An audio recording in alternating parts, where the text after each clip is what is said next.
Hello aspirants, कैसे हो सब? तो स्वागत है अपने यूट्यूब चैनल पर अकबर आयंस एकेडमी। तो चलिए आज की ताज़ा खबरें देखते हैं।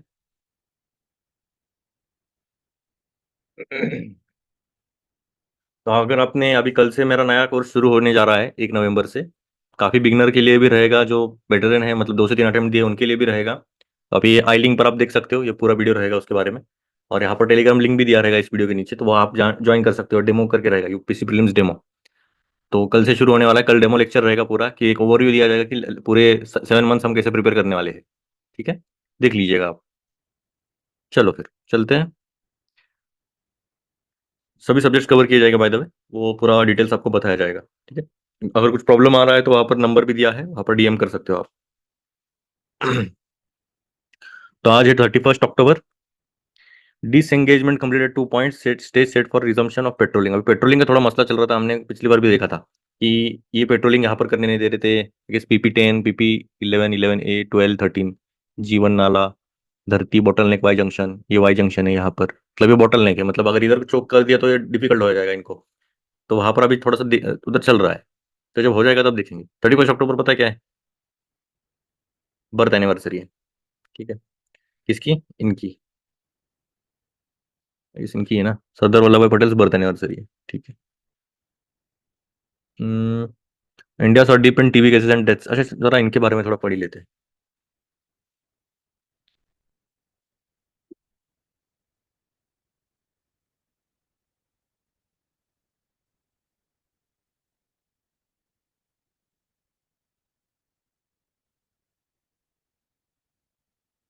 ये पर्सनैलिटी बहुत ही बेहतरीन थी। ठीक है। रोक ठोक जिसको बोलते हैं, 31 अक्टूबर 1875, नाडियाड, गुजरात में फर्स्ट होम मिनिस्टर थे, deputy first deputy prime minister थे इंडिया के। और इनका यही मानना था कि भाई सब एकजुट होकर रहना चाहिए हमें। मतलब एक भारत श्रेष्ठ भारत, तो इनका एक काइंड ऑफ बोल सकते हैं स्लोगन टाइप में ही था, रिक्वेस्ट कर रहे थे। इनकी आइडियोलॉजी रिफ्लेक्ट करती है आत्मनिर्भर भारत इनिशिएटिव को, जो कि सेल्फ रिलायंट है, भाई हमें खुद का खुद सब अच्छे से करना चाहिए। Headed various committees constituent assembly के, हमने उन्होंने अलग अलग कॉन्स्टिट्यूएंट असेंबली के हेड किए, जैसे कि फंडामेंटल राइट्स की थी, माइनॉरिटीज और ट्राइबल एक्सक्लूडेड एरियाज का था, और प्रोविंशियल कॉन्स्टिट्यूशन कमिटीज थी। अलग अलग रिफॉर्म्स भी किए इन्होंने। अच्छा, छोटा ही दिया है क्या, अच्छी बात है। He worked extensively against alcohol consumption, untouchability, caste discrimination, and for women emancipation in Gujarat and outside. Kheda सत्याग्रह, बारदोली सत्याग्रह। मेरे हिसाब से बारदोली में उनको सरदार वाली वो जो उपाधि थी वो दी गई थी। ठीक है, उधर की जो महिला थे उनके 28 में ये। अच्छा, लिखा है women of Bardoli bestowed the title Sardar on Vallabhbhai Patel, which means a chief or a leader. ठीक है, सरदार मतलब चीफ, एक लीडर का रोल किया था उन्होंने तब। Remembered as the patron saint of India civil servants as establish the modern all India services. ठीक है, patron saint of all India civil servant, civil servant का एक जनक बोला जाता है इन्हें। ठीक है, क्योंकि इन्होंने एस्टेब्लिश किया था मॉडर्न ऑल इंडिया सर्विसेज। और सबसे मेन काम तो ये है, मतलब ये तो किया ही है, ये नो डाउट ये बहुत बेहतरीन है, उससे भी खतरनाक वाला काम ये किया है। Integration of princely states, 565 princely states थे हमारे जब हम आजाद हुए थे, तब इनको एग्जिट करने का काम इनका था। और कुछ भी प्रिंसली स्टेट्स थे जो बोल रहे थे कि भाई हमें नहीं आना है इंडिया में, जैसे कि त्रवणकोर, हैदराबाद, जूनागढ़, भोपाल, कश्मीर वगैरह वगैरह। फिर साम दाम दंड भेद से उन्होंने जहाँ जरूरत पड़ी वहाँ यूज करके ले लिया। इनकी वजह से आज इंडिया खड़ा है, पता है। नहीं तो अलग अलग टुकड़ों में रहता है ये, यूरोप जैसा। He had used force to annex princely states of Junagadh ruled by Nawab and Hyderabad ruled by Nizam। देखो दोनों तरफ इन्होंने फोर्स यूज किया, जूनागढ़ और हैदराबाद में। ये दोनों भी निजाम थोड़े से सुन रहे नहीं थे। आपने एक ये देखा रहेगा, ट्रेलर देखिएगा, परेश रावल जी और कोई तो रहते हैं, परेश रावल जी ने ये रोल किया है सरदार पटेल जी का। तो वो पूरे अच्छे से निभाते, फिर ये हैदराबाद के निजाम को बोलते हैं शायद। जी, बहुत अच्छी वाली धमकी देते। सरदार वल्लभ भाई पटेल चीज the princely states along the with the British Indian territory and prevented the balkanization of India. तोड़ने का जो काम करने वाले थे ब्रिटिश इंडिया टेरिटरी को, तो वो पूरी तरह से उनका खत्म ही कर दिया।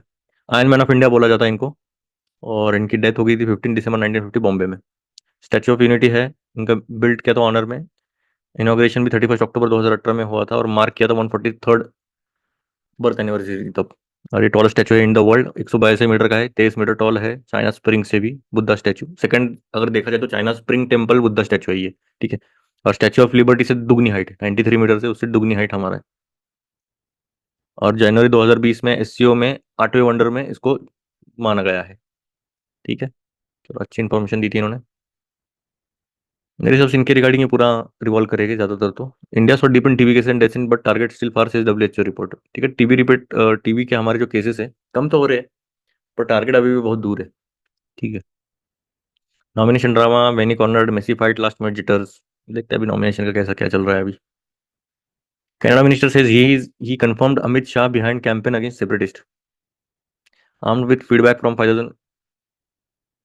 चलो, देखो दिया। Happy Diwali by the way. नौ रंग बड़े blows, Pune seat that have change hands, Rahul Gandhi, Bansode, scattered leaders. किला, किला बनाते हो कि नहीं आप दिवाली में?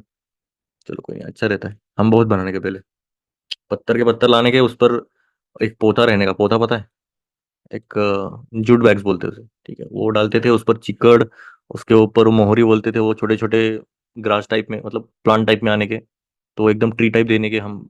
टनल, ये टनल बोल रहा हूँ, ब्रिज भी बनाने थे, मस्त ब्रिज। बहुत सही, मजा आने की। और सब होने के बाद सिर्फ फटक से उड़ा देने के, अलग ही क्रेज था।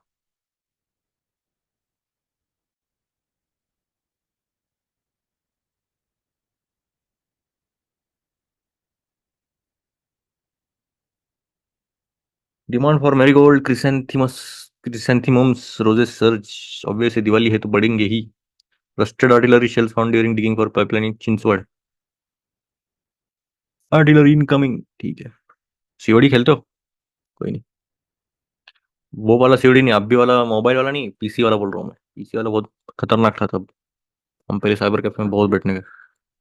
चलो कोई नहीं। आज की इसमें न्यूज़ में इतना कुछ खास नहीं दिख रहा है। डीएसपी ऑफिसर्स, डीएसपी का नॉमिनेशन सही है। अगर पढ़े लिखे अगर आ रहे हैं ना, तो अच्छी बात है। Mahim, Mahesh, Baliram Sawant. Name of the offences लो, case number, court. Environment ministry में hike penalty for stubble burning. Penalty hike करके क्या फिर भी जलाने वाले हो? तो ऐसा सोल्यूशन निकलना चाहिए जो उनको, उनके लिए भी आसान हो और एनवायरमेंट फ्रेंडली भी हो। फाइन लगा के कुछ नहीं होने वाला। Singham, economy in difficult phase due to inflation inequality. Jairam Ramesh. हो सकते हैं every Indian can be proud of India journey in defence production. बोल सकते हैं India wants peace with China through consensus. ठीक है। किंग चार्ल्स, ट्रीटमेंट हो रही है। Editor, AI plus and minus, चलो ये भी अच्छा है। इसका भी थोड़ा सा देखना चाहिए। For diplomacy to be effective words must be credible. Credibility नहीं है, मतलब अगर मैं, समझो मैं एमपीएससी करता था, ठीक है, एमपीएससी का मेरा थोड़ा बहुत है, और मैं यूपीएससी सिखाने लग गया, तो मेरी क्रेडिबिलिटी है क्या? मतलब मेरा इतना इंपॉर्टेंस दोगे क्या आप? वैसी बात हो गई, फिर क्रेडिबिलिटी भी उतनी चाहिए ना। Dancing with Europe, a broad intensive engagement is bridging long standing political differences over Russia. Hypocrisy in Tel Aviv. Follow the tax cuts, Elon Musk support for Trumps, नहीं। स्पेंडिंग टू विन एथलीट्स, ये एक important लग रहा है थोड़ा AI के regarding. Technology, science and tech, ठीक है, जीएस 3। एआई किधर भी घुस सकता है, वैसे ये जीएस 4 में भी आ सकता है एथिकल एंगल से। चलो पहले हम फिल्टर आउट करते हैं towards the new federalism. It could be either be easy going or it could be friction between the units, both are equally important for federalism to flourish. देखो federalism topic है वैसे हमारे constitution GS 2 में तो है, और किसने बोला है तो जरा देखिएगा। ठीक है, फेडरलिज्म के ऊपर इनका शायद ये था ना, स्पीच था, हाँ वही लोकसत्ता में स्पीच था। देखते हैं, इन्होंने अगर कट शॉट करके अच्छा बोला रहेगा तो अच्छी बात है। Light of dharma in Ayodhya, नहीं। एक्सप्लेटिव्स में teenager and in the OTT age और बेटर और worse access is breaching old boundaries. बोल सकते हैं थोड़ा बहुत। सवाई से हमारे ना EVM show 99% charge after counting. Electoral college in US नहीं चाहिए। What is Dana weather pattern that cause splash floods in Spain. Dana वही था ना? अच्छा ये दाना अलग है। टोरेंशियल रेन है ये। Supreme court ruling on child marriage, why it important to go beyond just punishment, ये भी सही है। ये भी देखना चाहिए चाइल्ड मैरिज के रिगार्डिंग। जीएस 2 की बात कर रहे हैं हम, ये सब ज्यादा तो जीएस 2 और जीएस 3 में रहेगा, हम खेलते रहेंगे, पर हम कहाँ कहाँ कनेक्ट कर सकते हैं? देखो ये फेडरलिज्म वाला एक इंपॉर्टेंट है, और एक एआई वाला। कौन सा चाहिए आपको दोनों में से? या फिर ये अपना चाइल्ड वाला? चलो स्टार्टिंग से करते हैं, एआई से करेंगे।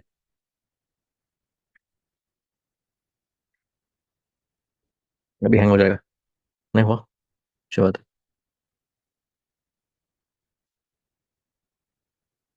चलिए शुरू करते हैं फिर।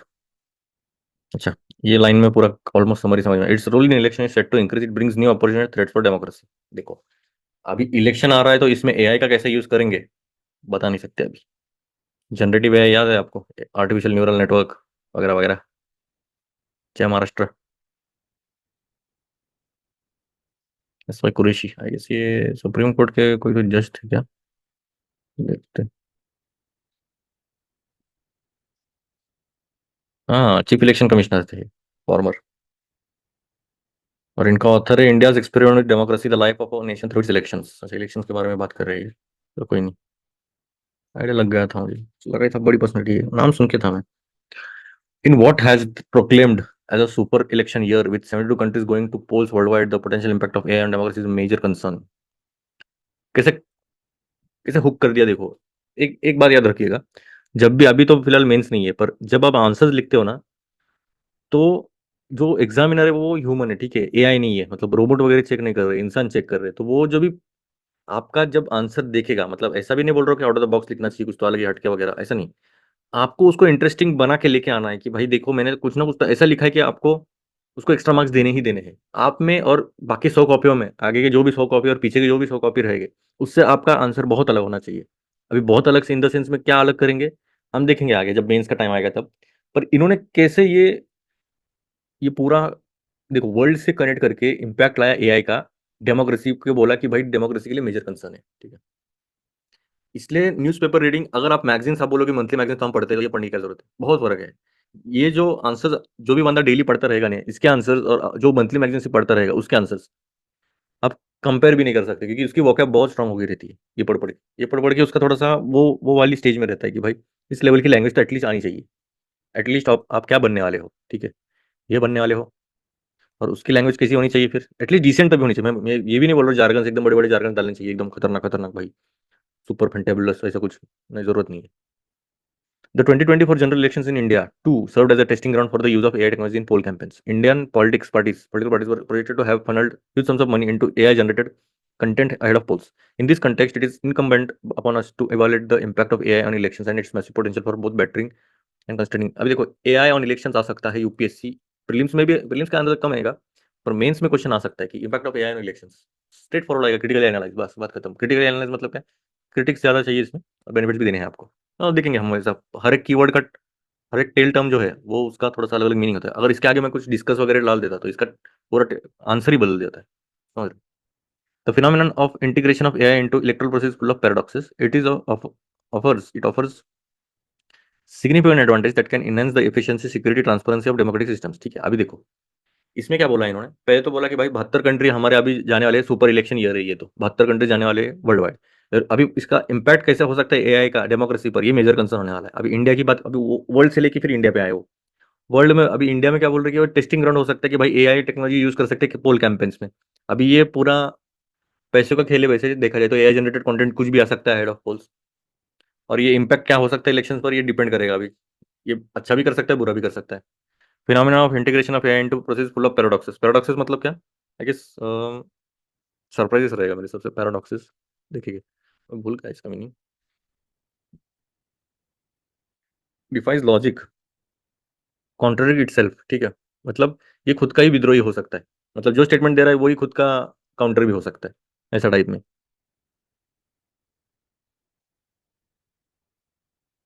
जैसे बॉय और गर्ल पैराडॉक्स, कुछ भी हो सकता है, बॉय भी हो सकता है गर्ल भी हो सकता है, ऐसा वाला। From voter engagement to fraud detention detection, AI presents opportunities to modernise election and address long standing challenges. देखो, वोटर एंगेजमेंट से लेके फ्रॉड डिटेक्शन तक, और AI presents opportunity to modernise elections and address long standing challenges. देखो, कुछ कुछ अलग अलग चैलेंजेस भी रहे रहेंगे तो वो भी एड्रेस कर सकता है, इवन कुछ कुछ अपॉर्चुनिटीज भी क्रिएट कर सकता है, मॉडर्नाइज कर सकता है, और फ्रॉड भी कर सकता है। One of the most significant contributions of AI is its ability to streamline administrative processes। ठीक है, election management requires the coordination of vast logistical task including voter registration, ballot processing and real time monitoring of the movement of man and materials and working of polling stations. AI powered systems can automate routine operations such as verifying voter identities or updating registration databases, reducing human error and saving time। AI से क्या क्या मदद मिली है वो पूरा बोला है कि भाई इसने जैसे आने के बाद ऑटोमेट किया है जो भी रूटीन ऑपरेशंस थे, जैसे कि वेरीफाई करना वोटर को, या फिर अपडेट करना है रजिस्ट्रेशन डाटाबेसेस को, या फिर जो ह्यूमन एरर हो रहे थे वो कम किया है उन्होंने, टाइम बहुत बचाया। AI potentially guilty of creating false information paradoxically also plays a crucial role in combating disinformation। अभी देखो AI के पास वो भी पोटेंशियल है कि वो फॉल्स इंफॉर्मेशन भी दे सकता है अगर उसको डिजाइन किया गया वैसे तो। Elections are increasingly vulnerable to the spread of false information which can distort public opinion and undermine trust in democratic outcomes। वही तो प्रॉब्लम है, अगर ये हो गया कि भाई फॉल्स इंफॉर्मेशन आने लग गई तो ये पब्लिक ओपिनियन के लिए डिस्टॉर्ट करेगा, मतलब उनका डाइवर्ट करेगा, और ये डेमोक्रेटिक जो डेमोक्रेसी है उसके लिए तो खतरा ही है। Through natural language processing and machine learning algorithms AI can identify flag misleading or harmful content on social media platform. जो भी हार्मफुल और मिसलीडिंग कंटेंट है वो सीधा आइडेंटिफाई कर सकता है इनके, मतलब ये पूरा खुद ब खुद सीखता भी है, पता है आपको, मशीन लर्निंग बोलते हैं उसे, मशीन लर्न कर रहा है, हम लर्न नहीं हो रहे बस। Fraud detection and prevention is another domain where AI demonstrates its values। Machine learning algorithms can analyze voting patterns, detect anomalies that might indicate electoral fraud, such as multiple votes from the same individual or suspiciously high voter turnout in specific region। In countries where electoral fraud has historically been a concern, AI can act as a safeguard, providing additional layers of security scrutiny beyond manual oversight। देखो दोनों भी एक साथ ही बोला है उन्होंने। पहले तो बोला है कि भाई फ्रॉड डिटेक्शन और प्रिवेंशन अलग डोमेन है, जहां पर एक तो ये बता सकता है कि भाई किधर ज्यादा वोटिंग पैटर्न चल रहे हैं, या फिर वो किधर गड़बड़ी चल रही है, या किधर इलेक्शन फ्रॉड चल रहा है, मतलब मल्टीपल वोट्स एक ही इंडिविजुअल के लिए जा रहे हैं, या हाई वोटर टर्नआउट कौन से रीजन में, ये कर सकता है। प्लस सेफगार्ड भी कर सकता है लेयर ऑफ स्क्रूटिनी लगा के भाई, जहां पर मैनुअल ओवरसाइट नहीं जा सकती। Furthermore AI can enhance voter engagement by personalising interaction and increasing accessibility. Voter engagement भी बढ़ा सकता है इंटरक्शंस वगैरह करके, जैसे कि chatbots. For example can assist citizen by answering questions about registering deadlines, polling location and voting procedure. अभी chatbot क्या होता है आपको बॉट्स पता रहेगा ना, रोबोट्स रहते हैं जनरली। आपने टेलीग्राम वगैरह यूज किया रहेगा तो उसमें बॉट्स रहते हैं, तो आप उनसे कुछ भी क्वेश्चन पूछो तो वो क्वेश्चन का आंसर दे देते हैं फटाक से विद इन सेकंड्स। ठीक है, तो वो भी ये कैसा फायदेशीर रहेगा। अभी इनसे पूछा भाई डेडलाइन कब है रजिस्ट्रेशन का, तो ये बता देगा। पोलिंग लोकेशन कहाँ कहाँ है वो भी बता देगा, प्रोसीजर कैसी है वो भी बताएगा। ठीक है, by improving efficiency, combating misinformation, preventing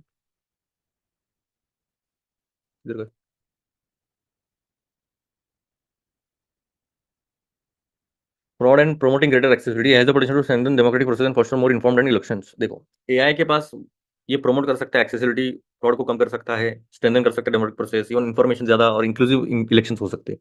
पर down side is equally important. देखो हम एक ही साइड नहीं देख सकते ना, डाउन साइड भी देखना है इसका। एक साइड तो अच्छी बात है, दूसरी साइड भी खतरनाक है। Introduce several challenges and risk that could undermine the integrity, fairness and transparency of elections. ये इतना चैलेंज कर सकता है। Without careful regulation and oversight AI's involvement in elections में produce negative consequences including privacy violation. सबसे पहला ये तो आता है, प्राइवेसी हमारी रहेगी नहीं, क्योंकि जो भी हमारा डाटा है वो सब इनके पास बड़े बड़े पता रहेगा, बिग जायंट्स जो कि फेसबुक, इंस्टा, व्हाट्सएप, टेलीग्राम, तो इनके पास है। Algorithmic bias creating distortion and public mistrust करने में ज्यादा देर लगने वाली नहीं इनको।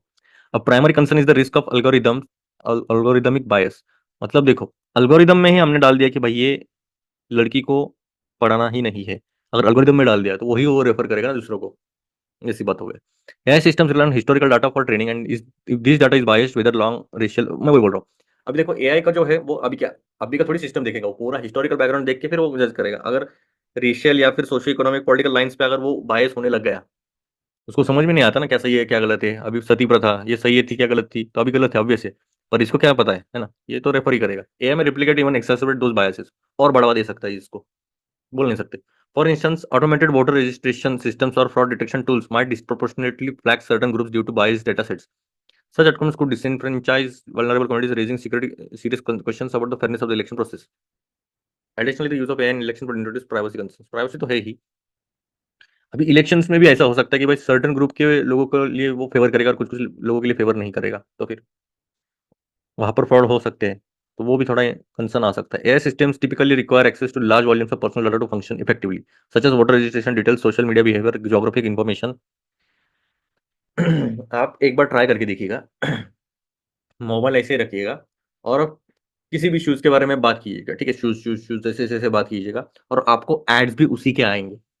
तो अब मेरा कहने का मकसद यही है कि ये जब आप ये डिवाइस जो है, मोबाइल या फिर लैपटॉप जो भी रहेगा, पर ज्यादातर तो हम मोबाइल पे रहते हैं, इसलिए मोबाइल जो रहेगा आपका, तो उसको थोड़ा सा दूर रखिएगा, ठीक है, पर्सनल मैटर्स। इवन एलेक्सा अगर आप यूज कर रहे हो तो वो तो और डेंजरस है, वो तो सब बातें सुनते रहता है bye the way, for your kind information. बड़ा स्टेटमेंट बोल रहा हूँ मैं, पर उसको कैसे पता चलता है कि अलेक्सा बोलने पर ही रिस्पॉन्ड करना है, मतलब सुनता ही रहेगा ना। इवन इस पर भी क्वेश्चन उठाया गया था। और अभी देखो, एआई के लिए सबसे इंपॉर्टेंट है उसके लिए इन्फॉर्मेशन। पहली बात, आपकी इन्फॉर्मेशन किधर से मिलेगी? चलो ठीक है, वोटर रजिस्ट्रेशन कर लिया आपने। फिर सोशल मीडिया बिहेवियर कैसा है आपका, आपको क्या चीज़ पसंद है, आपकी नापसंद क्या है, फिर आप कहाँ रहते हो, आपका जोग्राफिकल लोकेशन क्या है, आपको किधर किधर क्या क्या किधर किधर घूमना पसंद है, अगर सब इन्फॉर्मेशन निकाल ली और आपको उसके हिसाब से आपको बताया गया कि भाई ये ऐसा ऐसा है, ये ऐसा ऐसा, तो फाइन हो जाओगे। Without robust data protection framework there is risk that this could be misused or fall into the wrong hands. यही तो प्रॉब्लम है। अगर ये मिसयूज होने लग गया या फिर गलत हाथों में गया, हो गया काम फिर। The unauthorised use of voter information could facilitate targeted political manipulation, voter profiling और even identity theft, eroding public trust in both electoral election institutions and AI technology. अभी वही तो प्रॉब्लम है ना, टारगेटेड पॉलिटिकल मैनिपुलेशन करने की लिए उनको ज्यादा मेहनत करने की भी जरूरत नहीं है। सीधा थेफ्ट अगर किया किसी ने, हो गया भाई। इसलिए transparency is another critical challenge. AI models specially complex machine learning algorithms often operate as black boxes. मतलब क्या? ये बताते ही नहीं ना, ब्लैक बॉक्स मतलब क्या, कुछ समझ में नहीं आता ये कैसे काम कैसे कर रहे हैं। Meaning the decision making process are not easily understandable. हमें समझ में नहीं आएगा ये किया कैसे इसने, क्योंकि इतना कॉम्प्लेक्स रहता है। AI tools are used to determine voter eligibility और identify fraudulent activities, but their working remains opaque. It becomes difficult to ensure accountability. अभी इसने जो बोला है कि भाई इधर गलत है, तो ये किस बेसिस पे बोला है वो डिफिकल्ट होता है ना, कि भाई सच में सही है, अकाउंटेबिलिटी है क्या नहीं, फिर मतलब सच में सही है या फिर ऐसे बोल रहा है या फिर कुछ गड़बड़ी करके किसी ने बोला है। This lack of transparency can lead to disputes about the credibility of election outcomes, further complicating post election processes. वही तो प्रॉब्लम है, पोस्ट इलेक्शन प्रोसेसेस में ये बहुत कॉम्प्लिकेटेड आने वाला है कि भाई किसके ऊपर कितना भरोसा किया जाए। AI driven is also concern while AI can help detect false information. अभी यही फॉल्स इन्फॉर्मेशन देगा और यही डिटेक्ट करेगा फॉल्स इन्फॉर्मेशन, ये ऐसी बात होगी। जो तंबाकू वाला बेचता है वो भी बोलेगा कि अस्पताल इधर है, ऐसा होगा। It can simultaneously be exploited to generate sophisticated fake news, deep fakes और misleading political advertisements। पर तब तक तो देर हो जाएगी मेरे हिसाब से। अगर चलो ठीक है, मान लिया कि कुछ तो मिस इन्फॉर्मेशन या फिर जो भी फेक न्यूज़ है वो स्प्रेड होगी, स्प्रेड होने एक सेकंड नहीं लगेगा, फटक से स्प्रेड हो जाती है। अभी आजकल के तो इतना कनेक्टेड हो गए हम। और तब तक जब आ जाएगा कि भाई ये फेक न्यूज़ नहीं थी, मतलब ये सब ये बस फेक न्यूज़ था या फिर जो भी था, तब तक तो माइंड सेट चेंज हो गया रहेगा। These AI-generated artifacts can be used maliciously to manipulate public opinion and spread misinformation, undermining voters' ability to make informed choices. अभी इन्फॉर्म चॉइसेस लेने वाले हैं तो उसके ऊपर बहुत गंदा इम्पैक्ट ये डाल सकता है। In sum, the use of AI in election present serious risk alongside its advantages. If these challenges are not carefully managed, the introduction of AI into elections could have disastrous consequences. At the global level, United Nations is promoting a comprehensive approach to AI governance, focusing on global standards, ethical guidelines, national strategy, risk mitigation, regulatory framework.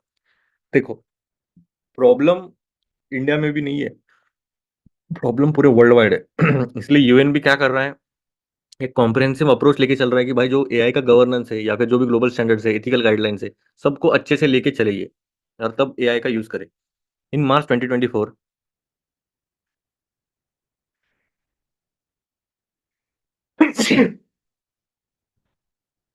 the UN General Assembly adopted a resolution led by the US and backed by 120 nations, calling for safe, secure and trustworthy AI system। ठीक है, एक resolution pass किया गया था US और 120 Nations ने इसको back भी किया था कि भाई सेफ, सिक्योर और ट्रस्टवर्दी एआई सिस्टम बनाने चाहिए हमें। Regionally, the Council of the European Union approved the Artificial Intelligence Act in 2024 it to harmonize AI regulations. The act balances innovation with transparency, accountability and rights protection। यही तो important है ना भाई, आपको innovation भी रखना है प्लस आपकी ट्रांसपेरेंसी होनी चाहिए, अकाउंटेबिलिटी होनी चाहिए, राइट प्रोटेक्ट होने चाहिए। Set to take effect in 2026, it complements the UE's broader regulatory agenda, including the Code of Practice on Disinformation, which mandates political and monitoring, and the Digital Services Act. Together, these initiatives reflect a global effort to regulate AI responsibly. Efforts to regulate AI in India, अभी ठीक है, ये हुआ world wide, ये कैसे कर रहे हैं अभी, ठीक है, कंक्लूडिंग लाइंस में आ रहे हैं हम अभी। Efforts to regulate AI in India remain inadequate, with companies accused of profiting from the spread of hate speech. Research by London Story and India's Civil Watch International found that Meta permitted political ads promoting Islamophobia, Hindu supremacist rhetoric, and calls for violence। देखो, divide and rule वाला policy ये भी कर सकता है, ठीक है, AI भी कर सकता है, और ये दिखने लग गया है, ऐड ये प्रमोट करने लगा है इस्लामोफोबिया वाले, हिंदू सुप्रीमिस्ट। आप देखते रहोगे, देखो आपको रील्स में भी दिखता रहेगा। YouTube fail to block ads containing misinformation and inflammatory content. Even YouTube भी फेल होने लग गया था कि भाई ये ऐसे एड्स को ब्लॉक कैसे करें, ठीक है, इसमें ब्लॉकिंग नहीं हो रहा है। While the Information Technology Act 2000 governs online platforms, the Election Commission of India oversees communications during elections, ठीक है। However, the ECI, while mobilizing social media platforms in its flagship program SVEEP, SVEEP UPSC ने question पूछा है bye the way, SVEEP है क्या और किसने निकाला था, तो ये निकाला था ECI, election commission of India ने, कि voter education struggle to regulate social media effectively at this platform, theoretic adherence to voluntary Code of Ethics Limited enforcement. Since India currently lacks AI-specific legislation, the rise of deepfakes has heightened demands for regulation. अभी देखो deepfake क्या है पता है? आपने एक video देखा रहेगा कि किसी का भी चेहरा लगा के किसी के ऊपर भी कुछ भी वीडियो बना रहे थे वो, और एकदम रियलिस्टिक लग रहा था वो, डीपफेक बोलते हैं उसे, ठीक है। अब आपका भी चेहरा लगा के कोई भी वीडियो बना लेगा तो हो गया काम। आप समझ रहे हो किधर जा सकता है ये। तो थोड़ा सोशल मीडिया थोड़ा संभल के यूज़ कीजिएगा, ठीक है। हो सकता है जो जो लेडीज़ है, कोशिश कीजिए कि आपके जो भी प्रोफाइल्स वगैरह, जो आपके फोटोज़ वगैरह हो, अभी वो तो डिफिकल्ट टास्क रहेगा कि आपको बोला जाए कि फोटोज़ वगैरह निकाल दो, फिर अभी आपकी आपकी प्राइवेसी इंपॉर्टेंट है या आप देख लीजिएगा। इन जुलाई 2024, क्योंकि बहुत कॉम्प्लिकेट होने वाला है आगे। Reports indicated that the Ministry of Electronics and IT is drafting a new AI-focused law. ठीक है, लॉ दिस legislation में require social media platforms to label AI generated content. अभी देखो, अभी लेबलिंग करने लग गए हैं कि भाई AI generated content. Even Instagram में भी आप देखा रहेगा कि नया टैब आने लग गया है कि अगर ये एआई जनरेटेड कंटेंट है तो इसमें प्लीज टिक मार्क कीजिएगा। To enhance transparency and curb manipulation, there is no doubt that safety mechanisms are needed in war footing. बहुत इंपॉर्टेंट है। प्रॉब्लम्स बहुत सारे हैं, इसके फायदे भी बहुत सारे हैं वैसे देखा जाए तो, और प्रॉब्लम्स उतने ही खतरनाक है, तो काफी संभल के रहना चाहिए, ठीक है। सतर्क रहे, सावधान रहे, इसलिए यूपीएससी करे। आपको ये पता चल जाएगा कि भाई दुनिया में चल क्या रहा है। एग्जाम के लिए मत पढ़िएगा, ठीक है, खुद के लिए पढ़िएगा। एग्जाम पास होना नहीं होना वो बाकी बात है, देखेंगे। टुवर्ड्स द न्यूअर फेडरलिज्म ना, क्या है न्यू फेडरलिज्म, नया फेडरलिज्म की बात कर रहे हैं। फेडरलिज्म मतलब क्या, देखते हैं देखते हैं इन्होंने क्या बोला है। Conversations about the constitution, particularly those that treat beyond the fundamental rights chapter, are considered to be preserve of lawyers and scholars. In my perception, everyone who gives to themselves this constitution we do is impacted by every single choice that the constitution makes. As a citizen, as a democratic participant, one such constitutional choice our framers made was a political division of powers. Federalism. The Cambridge Dictionary defines federalism as a political system in which separate states are organized under the central government. It achieved what scholars called some degree of political integration based on combination of self-rule and shared rule. India's adoption of federalism was informed by the historical context of partition, perceived secessionist threats faced by certain other parts of the country at the dawn of independence, resisting the suggestion to insert the word federal. B.R. Ambedkar stated that what is important is that the use of the word union is deliberate because it is indestructible. While it was clear that the center and the states were independent federating units in their designated legislative spheres and the states were not subordinate to the center. We often assume that federalism is a reward constitutional value that must be protected at all cost. Hmm,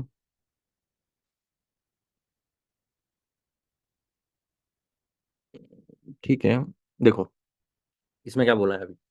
पहली बात तो इन्होंने बोला कि जो constitution है as a citizen काफी बढ़िया डॉक्यूमेंट है, ठीक है। इनका परसेप्शन ऐसा है कि अगर आपने कॉन्स्टिट्यूशन अच्छे से ले लिया तो जो भी इसमें जो भी सिंगल चॉइस देंगे, कॉन्स्टिट्यूशन जो बना रहा है वो जुडिशियरी का वो राइट है। राइट इन द सेंस वो प्रोटेक्ट करने चाहिए जो भी राइट रहेंगे सिटीजन के।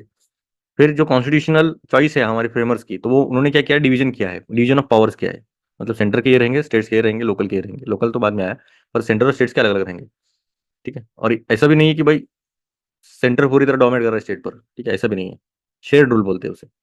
फिर इंडिया ने फेडरलिज्म तो अडॉप्ट किया है, पर फेडरलिज्म वर्ड हमने डाला नहीं है इसके अंदर। क्यों नहीं डाला, क्योंकि हम यूनियन पे बहुत ज्यादा फोकस कर रहे थे, क्योंकि तब बहुत ही क्रिटिकल सिचुएशन थी, पता रहेगा आपको, पार्टीशन का था तब समय। तो ये इंडिस्ट्रक्टिबल था, मतलब इसे तोड़ा नहीं जा सकता था। यूनियन बहुत अच्छा वर्ड था फेडरल से, तो इसलिए फेडरलिज्म भी आई गेस नहीं है, नहीं है मेरे हिसाब से वर्ड नहीं है हमारे कॉन्स्टिट्यूशन में, ठीक। We often assume that federalism is a reward constitutional value that must be protected at all cost. It might surprise many if I told them that the principle of federalism was used as one of the core arguments in support of slavery in the US. As opposed to this, the Indian Constitution dealt with discrimination in a rather creative manner. The legislative competence of the center and the state is prescribed by the way of demarcating subjects into three lists. Essentially, it do not reserve any reserve anti-discrimination or fundamental rights regulation completely for other states. ठीक है, मतलब federalism जो US वाला था वो अलग है, Indian वाला है वो अलग है, ठीक है। हमारा जो आया है वो डिस्क्रिमिनेशन हमारा अलग मैनर से हुआ है। इनका स्लेवरी की वजह से इन्होंने अलग अलग, इनका core argument in support of slavery था पूरा, ठीक है, यूएस में। इधर अलग था, इसलिए हमने तीन सब्जेक्ट्स को डिवाइड किया अलग अलग लिस्ट में, तीनों लिस्ट में। और इसमें कुछ ऐसा एंटी डिस्क्रिमिनेशनरी या फंडामेंटल राइट रेगुलेशन वाला ऐसा कुछ नहीं है, ठीक है। ये इतना स्टेट्स को, ये इतना सेंटर को, ऐसा भी नहीं किया। सबसे खतरनाक जजमेंट आया था 13 जज बेंच इन केशवानंद भारती, कि भाई सर्टन वैल्यू जो है कॉन्स्टिट्यूशन के वो चेंज नहीं कर सकते आप, वो तो पता रहेगा। और फेडरलिज्म जो है वो एक बेसिक फीचर है कॉन्स्टिट्यूशन का। ठीक है। We often hear legal scholars argue that the US Constitution is more federal than unitary, while the Indian Constitution is more unitary than federal, or that Indian Constitution has centralizing tendency. What does this mean? Centralizing tendency of the Indian Constitution, it is often argued, stems from two of its features: the emergency of powers of the Union and the residuary legislative powers listed in the Union Parliament. Thus, I term as the vice of oversimplification. There is no denying that our Constitution does contain centralizing features. However, the Constitution also provides a balance. There is, for instance, a rather stringent procedure to amend constitutional provision which impact the powers of the state. Similarly अभी देखो ये इसमें क्या बोला है। पहली बात तो हमारे जो कुछ कुछ वैल्यूज है कॉन्स्टिट्यूशन के वो पार्लियामेंट भी चेंज नहीं कर सकते, उनको धक्का नहीं पहुंचा सकते, उसको बोलते हैं बेसिक स्ट्रक्चर, ठीक है, या फिर बेसिक फीचर। बेसिक स्ट्रक्चर ये है एक्चुअली। तो जैसे कि फेडरलिज्म है हमारा बेसिक स्ट्रक्चर में आता है। और ऐसा भी बोलते हैं कि जो यूएस कॉन्स्टिट्यूशन है वो ज्यादा फेडरल है, ना कि यूनिटरी नहीं है, और हमारा जो कॉन्स्टिट्यूशन है वो ज्यादा यूनिटरी है, फेडरल नहीं है। क्यों नहीं है? क्योंकि हमारा सेंट्रलाइजिंग टेंडेंसी। सेंट्रलाइजिंग मतलब क्या? अगर कोई इमरजेंसी हमने आती है तो सीधा सेंटर स्ट्रांग हो जाता है, स्टेट्स का ज्यादा रोल नहीं रहता है उसमें, ठीक है।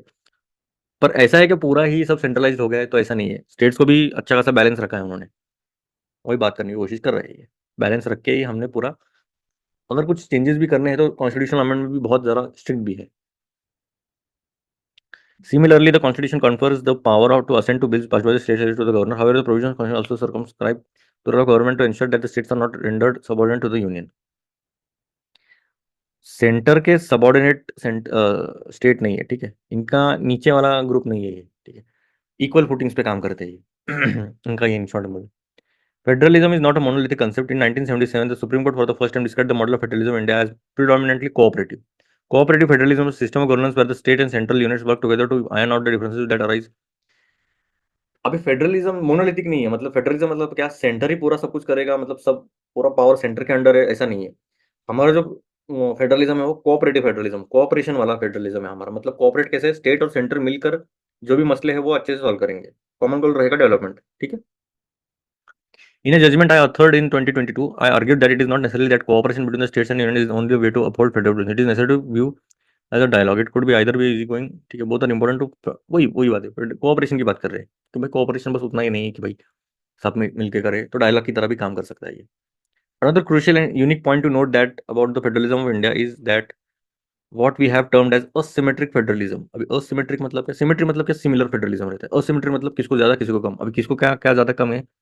This expression must be understood eight two levels, ठीक है, दो लेवल पे इसको अंडरस्टैंड करना चाहिए। पहला, the independence of states and the union in their respective sphere and the unique and asymmetrical relation that each state share with the union. In a nation as diverse as ours, it is impossible to put all the states in a box and treat them as alike vis-a-vis the union. The courts, constitutional courts shape the federal system through interpretation of the distribution of powers and other manifestation. अभी देखिए इसमें दो important asymmetric federalism की बात की है इन्होंने। पहला, इंडिपेंडेंस को सॉरी स्टेट्स को कितना इंडिपेंडेंस दिया गया है, और दूसरा यूनियन को कितना उसमें इंडिपेंडेंस है। और एक यूनिक है कि भाई असिमेट्रिक रिलेशनशिप कैसा है स्टेट्स का यूनियन के साथ, ठीक है। अभी हर एक स्टेट को एक ही बॉक्स में डाल के बोलेंगे नहीं ना, हम आपके साथ इतना ही बर्ताव करेंगे। हर एक स्टेट की डिमांड अलग अलग है, ठीक है, हर एक स्टेट का पॉपुलेशन अलग है, ज्योग्राफी अलग है, डिमांड्स अलग है, रीजन अलग है, एथनिक अलग है। तो अभी सबको एक ही बॉक्स में डाल के हम नहीं बोल सकते ना, तो वही बात है। To my mind, the Indian constitutional jurisprudence on federalism must be divided into two eras: the centripetal era and the centrifugal era. I term the era before the judgment of the SC in SR Bommai versus Union of India as the centripetal era. Here the court adopted with the centripetal impact that it had led to centralizing tendencies which led to the acclamation of power with the center and away from the federating states. I term the era after the judgment of Bommai as the centrifugal era. In this period, the court has approved for the intervention that has a centrifugal impact, that is an implementation that enhances the autonomy of federating states. In Bommai states, it was held were not mere money of the centre and the court would not take a route that whittle down the power of state. देखो इन्होंने इनके हिसाब से दो era है, इनके हिसाब से दो एरा इन द सेंस दो पीरियड है, पीरियड, ठीक है। पहला है सेंट्रीपिटल। सेंट्रीपिटल मतलब क्या? टुवर्ड सेंटर जाता है, आपने थोड़ा साइंस पढ़ा रहेगा तो, ठीक है, टुवर्ड सेंटर जाता है, मतलब सेंट्रलाइजिंग टेंडेंसी थी। Judgment S R Bommai versus Union of India के पहले, ठीक है, ये जो केस था उसके पहले सेंट्रीपिटल एरा था। मतलब क्या कि जो भी ये ले रहे थे तो थोड़ा सेंटर को स्ट्रॉन्ग करने की बात कर रहे थे, और थोड़ा स्टेट्स को थोड़ा सा मतलब अलग अलग बात कर रहे थे। और जैसे ये जजमेंट के बाद आने लग गया तो थोड़ा सा भी स्टेट्स को अच्छा सा खासा ऑटोनॉमी देने लग गए थे, ठीक है, बस ये सेंटर के कठपुतली नहीं है। So let me explain the contribution of court in insuring. अभी कोर्ट का क्या कंट्रीब्यूशन रहा है? Democratic governance through the principle of federalism, federalism को कायम रखते हुए। देखो recent example article 200 of the constitution state that the governor has three options when a bill pass by the state legislature is presented for assent. अभी देखो आपने अगर polity पढ़ा रहेगा तो ठीक है, आपको आइडिया रहेगा कि गवर्नर के पास तीन ऑप्शन रहते हैं अगर कोई बिल इनके पास आता है स्टेट गवर्नमेंट थ्रू। ठीक है, पहले बात, the first she can assent to the bill, मतलब ये असेंट देगा भाई, ठीक है ये बिल जा सकता है और एक्ट बन सकता है। सेकंड है विथहोल्ड असेंट, ठीक है ये रोक दिया असेंट को। थर्ड है ये रिजर्व कर सकते हैं bill for consideration of the president. तीसरा है कि भाई ये जो बिल है मेरे को प्रेसिडेंट को दिखाना है। Provision to the provision state that the government may send the bill to the House with a message requesting the House to reconsider the bill. The question before a bench headed by me was one on the scope of second opinion. That is, whether the governor can indefinitely withhold assent, in which case the bill will die a natural death. We held that the second option cannot be read to confer a veto to the governor, for that would erode the principle of federalism and representative governance. That a governor can withhold the assent to the bill only to send it for reconsideration. The bottom line of the discussion is this: our constitution is a federal one. Scholar Mark Galanter has argued that the Indian constitution was a radical readjustment of the relations between groups. All rights are abolished, new rights are established. What are these new rights today? How does federalism shape? These are the questions we must ask ourselves. The constitution was meant to be a transformative document. Climate change, artificial intelligence, data, privacy, cyber crime, transcend territorial boundaries which form the basis of federal units. These new challenges ill fit the conventional molds of union and state subjects. If federalism in the years gone by was about adjusting to political realities in terms of legislative powers, in the years to come, federalism should be evaluated based on its ability to foster democracy, constitutional ideals. ठीक है, मतलब federalism हमारा अच्छा है, in short यही बोलना है। ठीक है,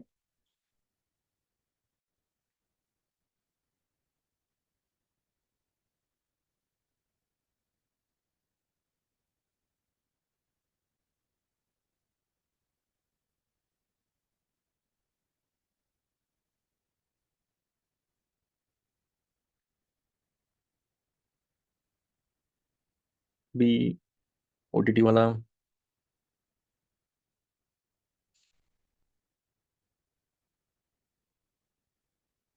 अच्छा ये देखते हैं, ये लास्ट पॉइंट इंपॉर्टेंट है, सुप्रीम कोर्ट जजमेंट क्या इंपॉर्टेंट है। अच्छा लॉ देखते हैं पहले, लॉ कौन से चाइल्ड मैरिज पर, छोटा ये। अच्छा पहला इंट्रो देखते हैं, लॉ देखते हैं और सीधा सुप्रीम कोर्ट का जजमेंट देखते हैं। The judgment in Society for Enlightenment and Voluntary Action versus Union of India, delivered the Supreme Court earlier this month, has moved the focus in cases of child marriage from penalizing criminal actions to addressing the harm meted out to the victim. ठीक है, अभी देखो पहले तो बस penalty देते थे, पर जो सदमा पहुंचा है जो विक्टिम को, तो उसको भी अभी एड्रेस करने लग गए ये। The judgment underlines that the comprehensive efforts to address child marriages should go beyond prevention and prosecution and must include substantial measures to help those already in child marriages reclaim their agency. ठीक है, according to National Family Health Survey data, the percentage of women aged 2024 were married before 18 declined from 47% to 26%. ठीक है, अच्छी बात है, and further to 23%, अच्छी बात है, in 2021. Nonetheless, the UN's SDG of limiting child marriages entirely but appears ambitious. ठीक है, अच्छी बात है, हम कर सकते हैं वैसे अगर करना का ठान ली तो।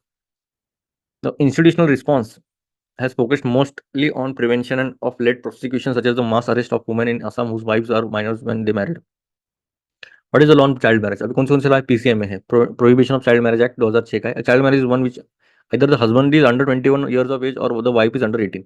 Such a marriage is voidable, and that is the party that has was a child at the time of the marriage has option to annul it. Until such an annulment occurs, the marriage is valid and subsist.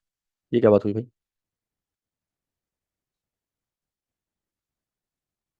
ठीक है, दोनों में से कोई भी basis पर ये जो शादी है वो बंद कर सकता है, मतलब खारिज कर सकता है।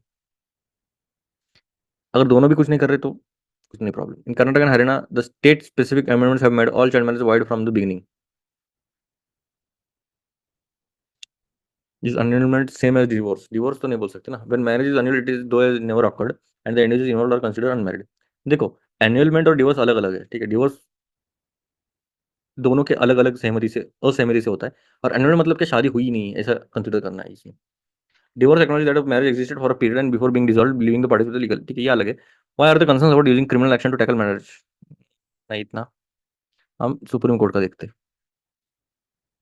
Existing a child marriage can attract social and economic sanctions. The Supreme Court judgment directs the introduction of special scheme for skill development, vocational training, economic stability for women who leave child marriages, rehabilitation services, monitoring, follow-up support to ensure reintegration, and a call to consider compensation for these women under victim compensation scheme.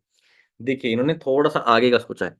जब ये child marriage annual हो जाती है या फिर खारिज किया जाता है, तो जो जो वुमेन है, जो भी लड़की रहेगी वो, तो उसको तुम स्किल डेवलपमेंट करो, वोकेशनल ट्रेनिंग दो, इकोनॉमिक स्टेबिलिटी लाओ, ठीक है, उनको कंपनसेशन दो, कंपनसेशन स्कीम्स के अंडर डालो। Some women may not want to exit the marriage but may need help to claim agency within the marriage.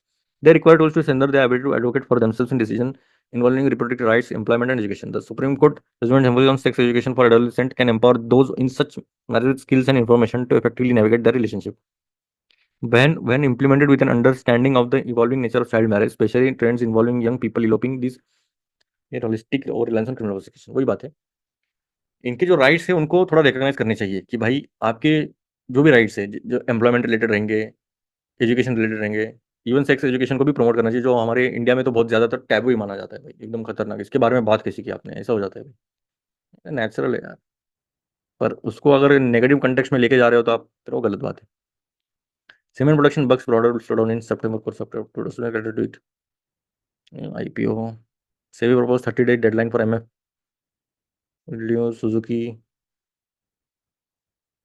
आपको एक टिप दूं, चिप इंडस्ट्रीज में डाला करो, ठीक है? कौन सी चिप? सेमीकंडक्टर्स की बात कर रहा हूँ।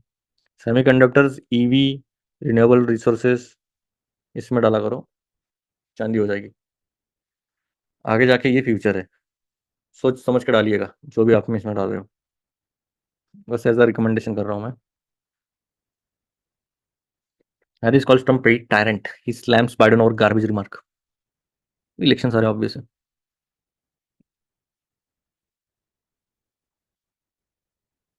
फ्लैश फ्लड्स आ गए, लो।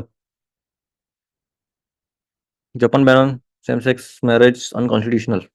जापान का क्या करना है हमें?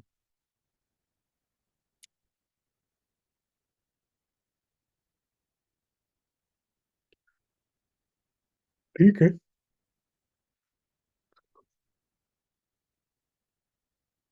देखते हैं और कुछ है क्या।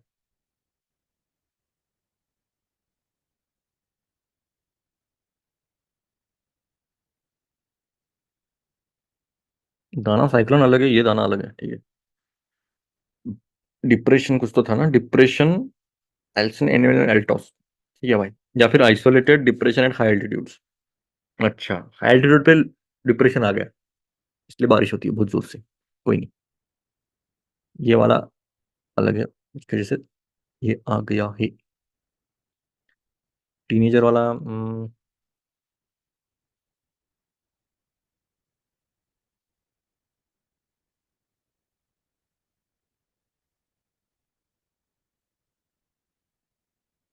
हो गया मेरे हिसाब से।